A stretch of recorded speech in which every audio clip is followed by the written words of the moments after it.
Hello, my name is Shaina and welcome to our homestead. Today I'm going to take you into our garden and tell you 5 things to do before planting your tomato seedlings this spring. So stay tuned.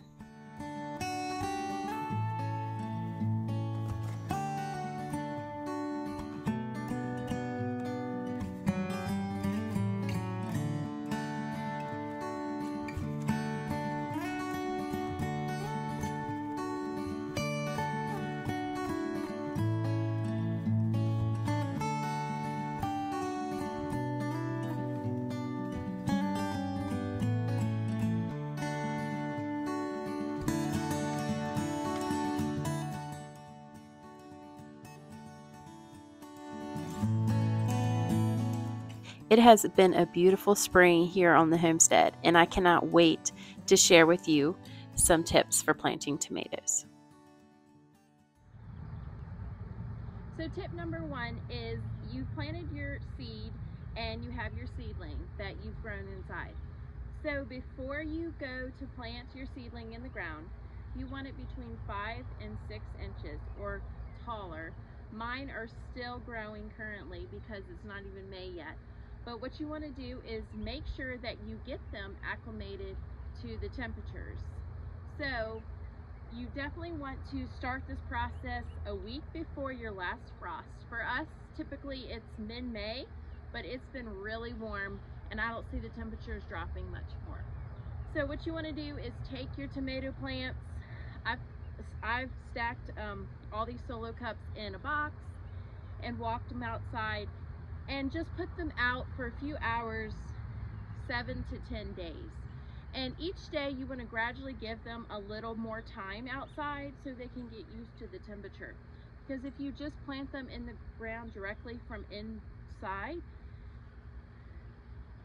they will go into shock and they might end up dying. And unfortunately, I wasn't patient enough to do this last year. So make sure you get your plants acclimated to the outdoor temperatures a week before your last frost.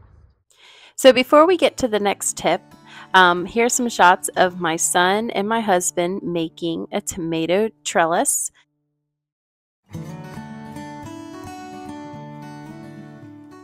If you'd like to make your own tomato trellis, make sure you check out the description box for the link below for all the dimensions.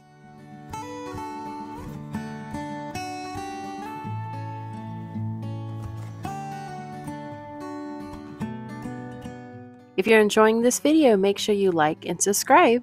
Here we talk about nature, DIY, and lifestyle here on the homestead.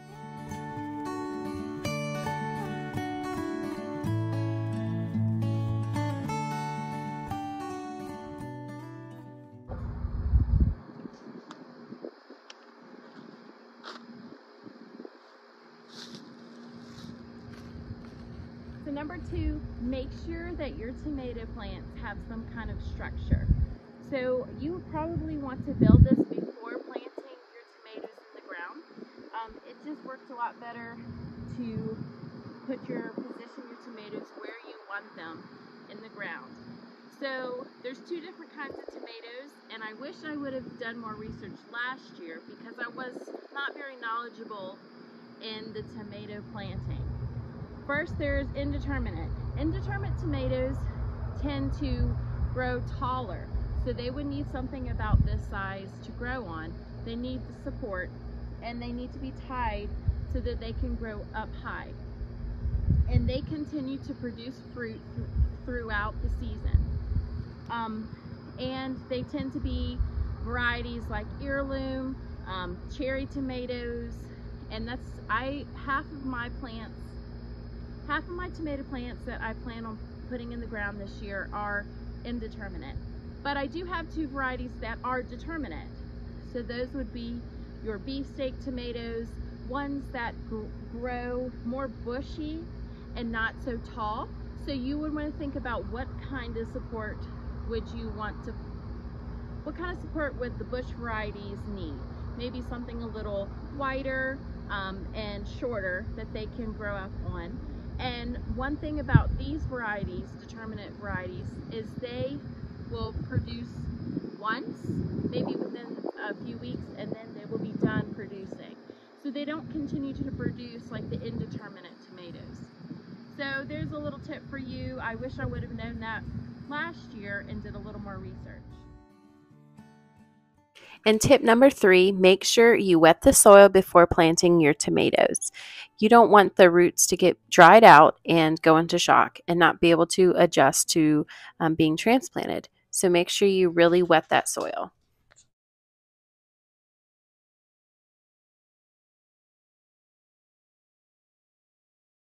One thing that I've heard a lot from homesteaders and a lot of them heard from their grandparents or elderly people in their community is to put an egg at the bottom of your tomato plant, every single one.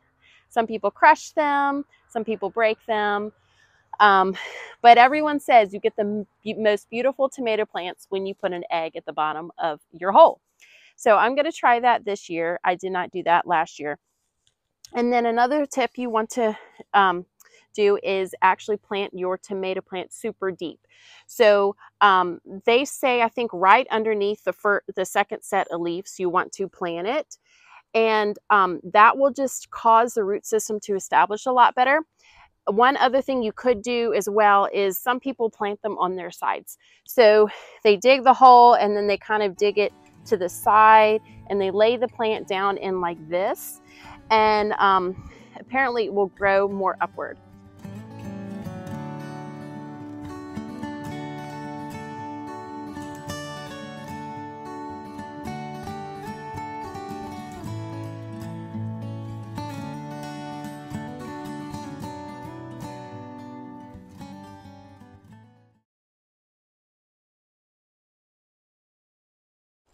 And number 5, make sure that you mulch around your tomato plant after you plant it. Some people like to wait a few weeks until it gets a little larger, but I went ahead and put some grass clippings around mine just so when I water it, it deters water to get on these leaves. One thing that's important, if the water gets on these tomato leaves, it can cause diseases and kill your plant. So make sure that you mulch your tomato plants. It is very important. Last year, one of my fails was I watered my tomato plant. I didn't have mulch around it, and my leaves got all yellowed and withered, and I watered them in the afternoons. So don't do what I did and kill your tomato plants. Another thing, there's several varieties of mulch you can use. If you have the funds, I would strongly suggest getting some pine mulch. Make sure it doesn't have chemicals or additives to it. Or you can use pine needles as well as crushed leaves. Make sure that they are shredded and not whole. And also you can use some straw, but make sure that they don't have any chemicals or pesticides on them. And the same goes with your grass clippings. So these are some great options for mulch in your garden. Well, I hope these tips helped you plant your first set of seedlings this spring. If it's your first or second or 20th time doing it, we can all learn from each other and learn some new tips and tricks. So happy tomato planting. See you next time on the Homestead. If you haven't subscribed, go ahead and click that button. We're going to have a lot of recipes and a lot of cooking from our garden this summer.